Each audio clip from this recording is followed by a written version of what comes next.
नमस्कार बच्चों, बीसीए वाले के इस सेशन में आपका स्वागत है, अभिनंदन है।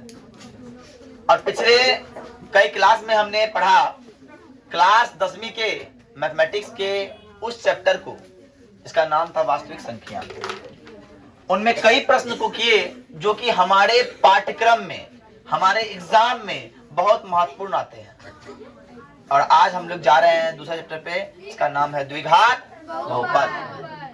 जिसका नाम है द्विघात बहुपद। द्वि मतलब दो और घात मतलब होता है ऊपर जो लगने वाला पावर है, और बहुपद मतलब होता है जिसमें एक से अनेक पद हो, उसे बहुपद कहते हैं। सर बात समझिए पहले सर, अगर यहाँ सिर्फ x लिखा है तो ये सिर्फ क्या है, एक पद है। लेकिन इसमें x प्लस y लिखा है तो ये क्या है, दो पद है। एक से अधिक पद हो गया मतलब ये बहुपद हो गया, मतलब ये अब सर इनके ऊपर सिर्फ एक घात लगा हुआ है, कोई घात दिख रहा है ऊपर में, नहीं दिख रहा है, इसका मतलब एक लगा हुआ है। जिसके ऊपर कोई घात नहीं उसे एक घात कहेंगे, और एक घात वाले को रैखिक कहते हैं। एक घात वाले को रैखिक कहते हैं। तो पहला बात, बहुपद किसे कहेंगे, तो बहुपद को लिखिए बहुपद।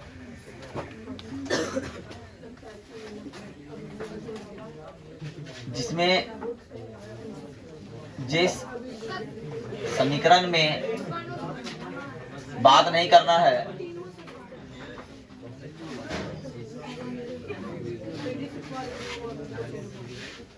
एक से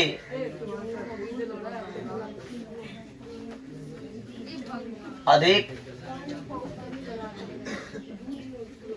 पद हो, बहुपद कहलाते हैं। जिसमें एक से अधिक पद हो क्या कहलाते हैं, बहुपद कहलाते हैं।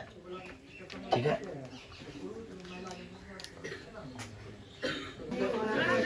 अब चलिए बहुपद समझ में आई। जिसमें एक से अधिक पद हो क्या कहलाते हैं, बहुपद कहलाते हैं। अब आते हैं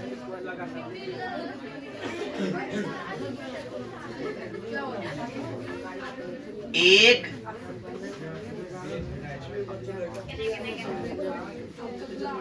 घात वाले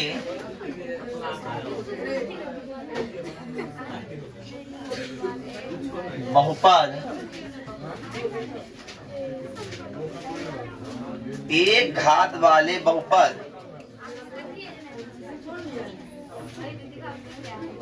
रैखिक होते हैं।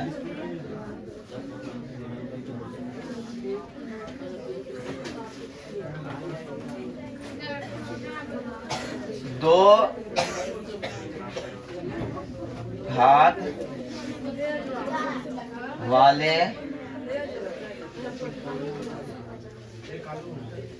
बहुपद, दो घात वाले बहुपद द्विघात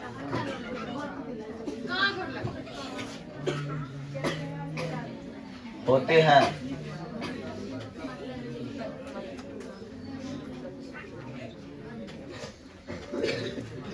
तीन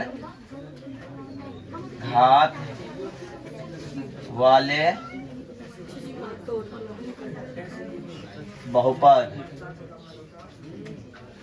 क्या होते हैं, त्रिघात होते हैं।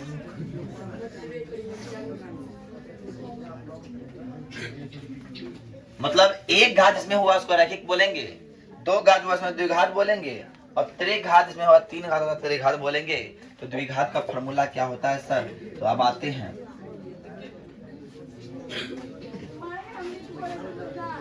द्विघात बहुपद बराबर होता है A X square plus B X plus C. A X square plus B X plus C इसको बोलते हैं द्विघात का फॉर्मूला हुआ है ना, जहां ए 0 के बराबर नहीं है। नोट कीजिए फटाफट। चलिए अब द्विघात की पहचान कैसे करेंगे, ध्यान समझिएगा। अब बात एक चीज समझ में आ रही होगी। यहां पे इस फॉर्मूला में देखिए, एक्स स्क्वायर के बगल में कौन है? एक्स के बगल में कौन है? और अकेले कौन है? मतलब ये कि जहां पे सर एक्स स्क्वायर रहे उसका पड़ोसी कोई और रहे तो हम उसको बोलेंगे क्या है? ए है। क्या बोलेंगे? और बी एक्स रहे और एक्स के बगल में कोई रहे इसका मतलब वो है बी, और जो अकेले है वो सी। मतलब एक्स स्क्वायर के गुणांक को ए बोला जाएगा, एक्स के गुणांक को बी बोला जाएगा और अचर पद को सी बोला जाएगा। बात समझ में आ रही है? अब ध्यान समझिएगा। कोई लिख दिया, आए मुअन, कोई लिख दिया 3x square plus 5x plus 9। कोई लिख दिया 3x square plus 5x plus 9, तो यहाँ a बराबर कौन हो गया? यहाँ a बराबर हो जाएगा, यहाँ a बराबर हो जाएगा 3 हो जाएगा, b बराबर हो जाएगा, c बराबर हो जाएगा। कोई दिक्कत? बात समझ में आ रही है? और किसी ने लिख दिया 13x square minus 5x plus 12। ध्यान समझिए, यहां लिख दिया इस सिचुएशन में a बराबर b बराबर -5 और c बराबर। बात समझ में आ रही है? अब कोई लिख दिया इस तरह से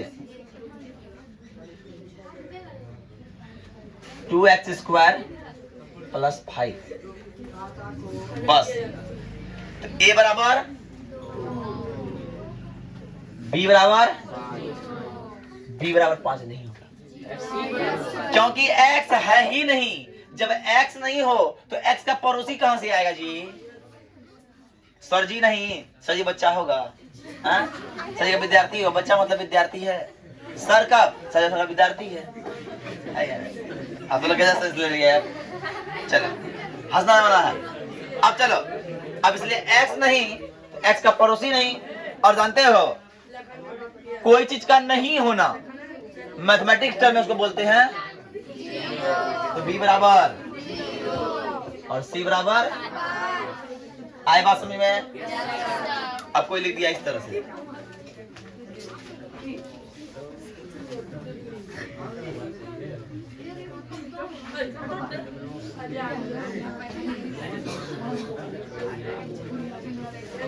यहां पे क्या होगा?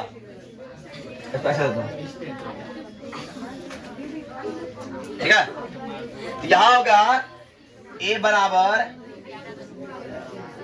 और c बराबर। आई बात समझ में? अब देखिए, अपने को ए बी सी का ज्ञान तो हो गया ना जी, किसी को ऐसा है दिक्कत की ज्ञान नहीं है। लेकिन इस सब में एक चीज तुमको दिखता होगा, कभी b गायब हो गया, कभी x गायब हो गया, कभी अचर पद गायब हो गया, लेकिन a कभी गायब नहीं। मतलब ये कि अगर द्विघात बहुपद बनाना है तो एक्स स्क्वायर का होना जरूरी है, a का होना जरूरी है। यही बात लिखे हैं, a बराबर कभी नहीं होगा 0 के। तुम लोग ई और संज्ञा लिखता वैसे नहीं। इसका मतलब समझ में आया क्या? आप समझ में आया क्या मतलब ना? इसका मतलब ये है कि a कभी भी गोल हो नहीं सकता, a कभी भी 0 नहीं होता, और a जब 0 हो गया तो द्विघात बहुपद नहीं होगा। बोलो यस या नो। अब आते हैं द्विघात बहुपद, समझ में आई। अब द्विघात बहुपद कुछ फंडामेंटल है, उसको समझते हैं। तो इसको पहले उतार लीजिए, तब इसको रिमूव करेंगे। अब ध्यान समझिए, आपको ऊपर दिख रहा होगा, क्या दिख रहा है? एक द्विघात समीकरण दिख रहा है ना? अब हम लोग इससे पहले रैखिक समीकरण में x का वैल्यू निकालने सीखे हैं पिछले क्लास में। देखिए कैसे निकालने सीखे होंगे। अगर कहीं दिया है x प्लस 2 तो उसका x का मान कैसे निकालते थे? बराबर 0, x का मान निकलता था -2। यही निकलता है। तो यहाँ x का मान कितना निकला? सिर्फ एक मान निकला। कितना मान निकला? क्यों निकला? क्योंकि रैखिक समीकरण है और उसका पावर 1 है, तो x का मान 1 निकलेगा। द्विघात समीकरण है, उसका पावर 2 है, तो x का मान 2 निकलेगा। त्रिघात समीकरण है, x का पावर 3 है, इसका मतलब वैल्यू 3। यहाँ तो मेरा 1 निकला, लेकिन द्विघात समीकरण है, इसका वैल्यू कितना निकलेगा? तो बराबर क्या लगाते हैं? 0।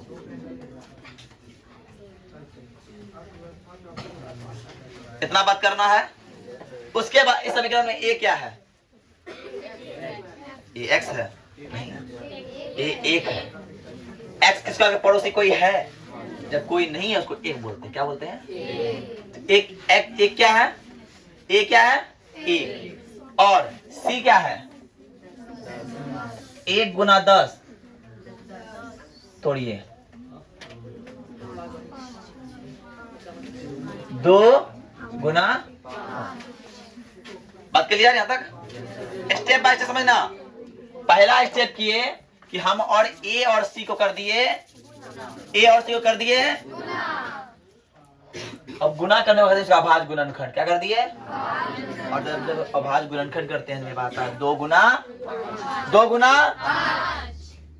अब इस 2 गुना 5 में ही खेला है पूरा, क्योंकि यही से में चालू मेला इसका। 2 गुना 5 को हमको देखना है, और इस समीकरण के बीच वाले बीच में क्या है? 7x है। तो इसको हम जोड़े या घटाएं, 5 गुना 2 को जोड़ दो, अब 5 गुना 2 को घटा दो, या जो करना है करो, और 7 हमको लेके आओ। तो हमने किया सर 2 जोड़ 5 बराबर, बोले ऐसी या नो? 2 गुना 5 को हमने 2 जोड़ 5 बराबर 7 कर दिया। इसीलिए तो हम लिखेंगे यहाँ पे क्या? x square plus 2x 2 plus 5x, और बगल में क्या बच गया? बराबर। यहाँ तक बात समझ में आई? यहाँ तक बात समझ में आई? अब आते हैं यहां से मेन खेल आता चल खत्म हो गया। अब एक स्टेप आगे बढ़ते हैं। अब तुमको E और E पड़ोसी दिख रहा है, दोनों में कुछ समानता दिख रहा है तुमको।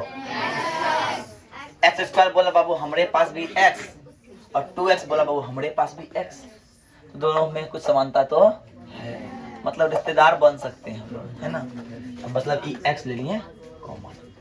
अब x स्क्वायर में ले लेंगे x तो बचेगा x, अब 2x में ले लिए x तो बच गया। अब यहाँ बात क्लियर? प्लस इधर हमको कॉमन मिल रहा है, प्लस 5 और प्लस 10, 5 का 5 में भी 5 आता है, और 5 का 5 में भी 10 आता है, मतलब प्लस 5 का 5 में माइनस प्लस 5 का 5 प्लस 5। अब 5x ले लेते x, अब 5 दूनी, अरे बोलो यस या नो सर? अब पहला बात, दोनों डिब्बा सेम दिख रहा है। इसका मतलब है कि हमने जो गुणनखंड किया ना सर वो सही है। हमने जो गुणनखंड किया वो क्या है? सही है।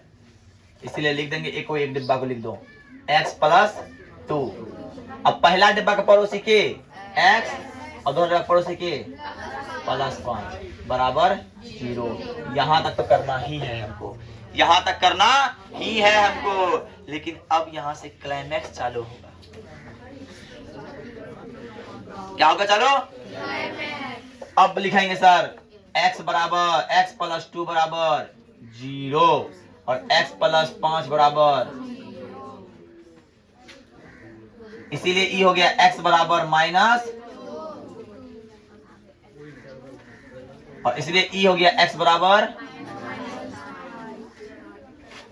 सर x के कितने मान निकले?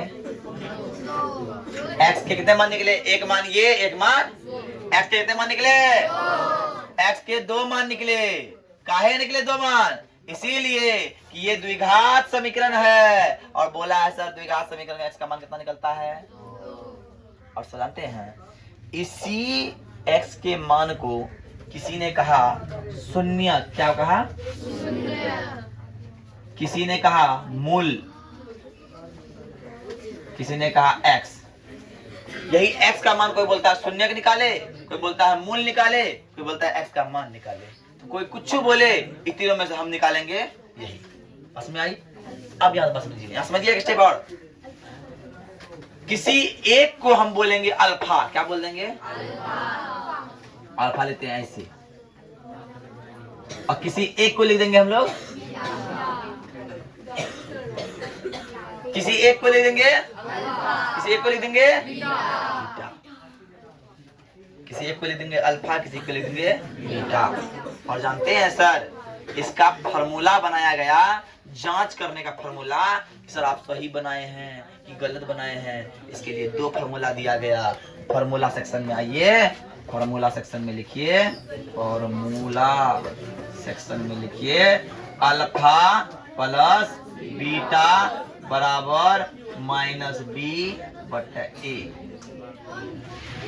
अल्फा प्लस बीटा बराबर माइनस बी बटा ए। और जानते हैं सर अल्फा क्या है? नहीं, अल्फा शून्यक है। बीटा क्या है? शून्यक है। x के 2 शून्यक, एक शून्यक अल्फा, एक शून्यक बीटा। और यहाँ क्या हो रहा है? जुड़ रहा है ना, तो अल्फा और बीटा का योग मतलब शून्यक का योग। अगर कोई बोले शून्यक का योग बराबर क्या होता है, तो भी हम बोलेंगे सर माइनस बी बट्टा ए होता है। कोई बोले अल्फा प्लस बीटा बराबर क्या होता है, तो भी हम बोलेंगे ए बी माइनस ए होता है, बी बट्टा माइनस बी बट्टा ए होता है। बात क्लियर? तो ये फार्मूला मेरा।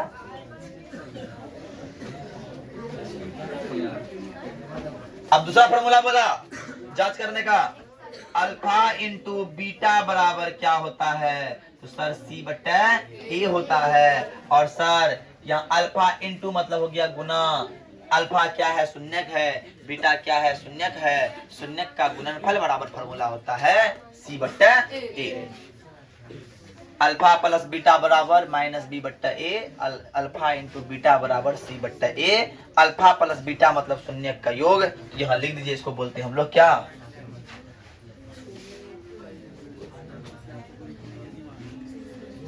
शून्यक का, और इसको बोलते हैं क्या?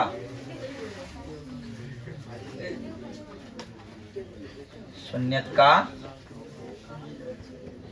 गुणन। इतना बात समझ में आई? आप लोग उतारिए, आगे और देखते हैं।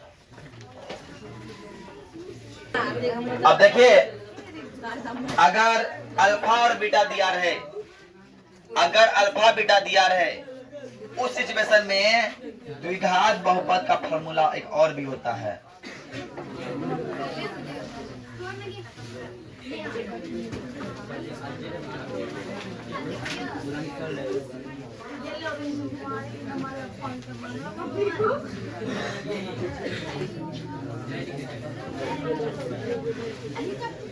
X square plus alpha into beta into x plus alpha into beta.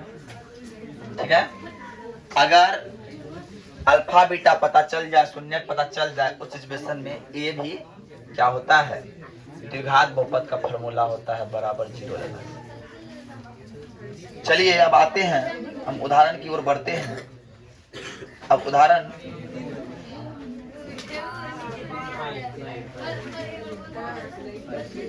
उदाहरण 3 दिया हुआ है।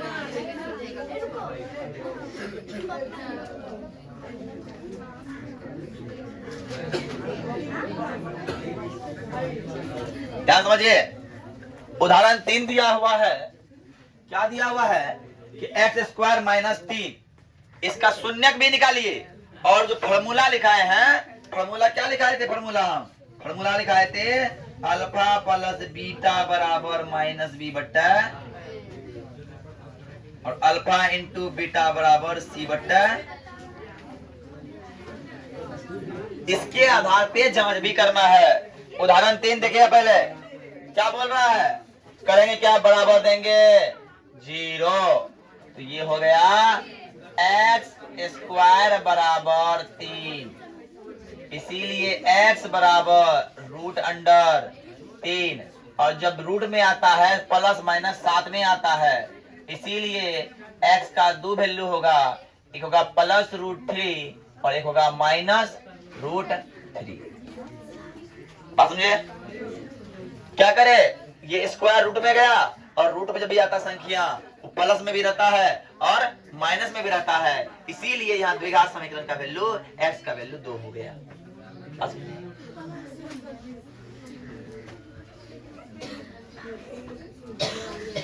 अब आते हैं, अब जांच करने बोल रहा है। क्या करने बोल रहा है?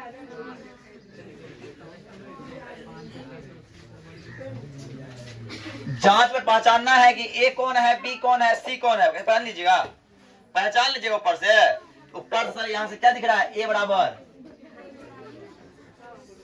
1, बी बराबर 0, एक्स है ये न है, और सी बराबर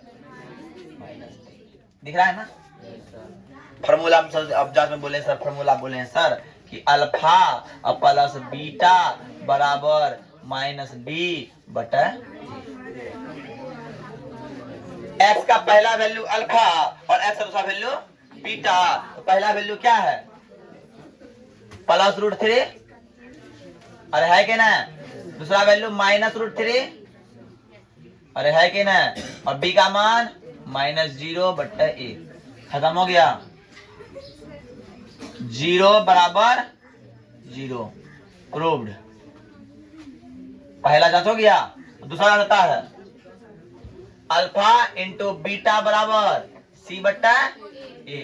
अल्फा का मान प्लस रूट 3 गुना बीटा का मान माइनस रूट 3 सी बट्टा 1, मतलब सी का मान माइनस 3, माइनस का माइनस रूट 3 गुना रूट 3 3, तो क्या हो गया माइनस 3 बराबर माइनस 3 प्रूव्ड। दूसरा जांच हो गया। और यही चीज आता है बनाने एग्जाम में 2 नंबर में, कि अब बनाइएगा, जांच कर दीजिएगा, 2 नंबर दे देगा। बताइए फटाफट। अब देखिए इस तरह सवाल हम लोग बना सकते हैं। लेकिन अब हम आते हैं पहले, इससे पहले एक चैप्टर है, इसका नाम है तो मतलब 1, उसका थोड़ा सा कुछ सवाल है, हम बना लेते हैं, उस समय समझ जाइएगा आप लोग।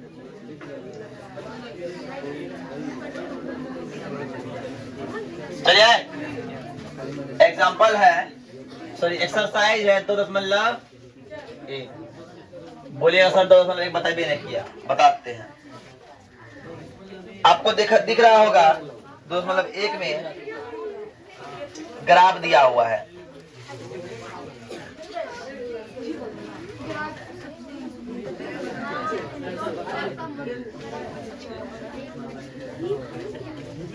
पहला दिया हुआ है इस तरह से,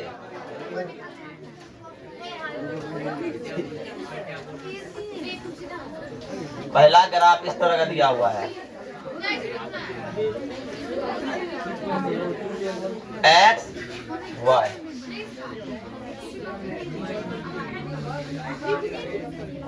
ध्यान समझो, समझना ध्यान से। यहां जो दिया हुआ है वो बोल रहा है P ऑफ x का मान निकाले, मतलब x का मान निकाले। किसका मान निकाले? x का मान। तो मतलब x को काटने वाली जो लाइन जितनी बार होगी उतना बार होगा। तो क्या x को बार काट रहा है? नहीं काट रहा है, इसलिए यहाँ x का मान क्या हो जाएगा? दूसरा का सवाल, दूसरा वाला देखो ग्राफ।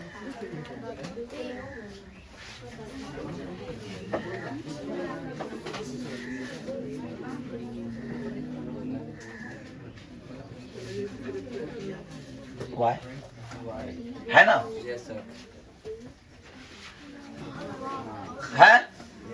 अब यहाँ तो दिख रहा होगा x कितना बार काट रहा है, इसलिए x का मान कितना हो जाएगा? बात समझ में आ रही है? अब फिर का तीसरा वाला देखिए,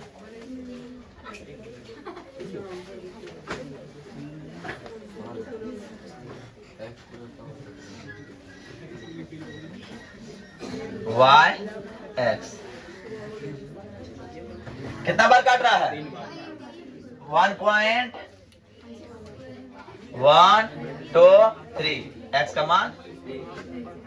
इस तरह से आप और तीनों को बना सकते हैं। ठीक है, आज के लिए इतना ही। जय हिंद, जय भारत, धन्यवाद।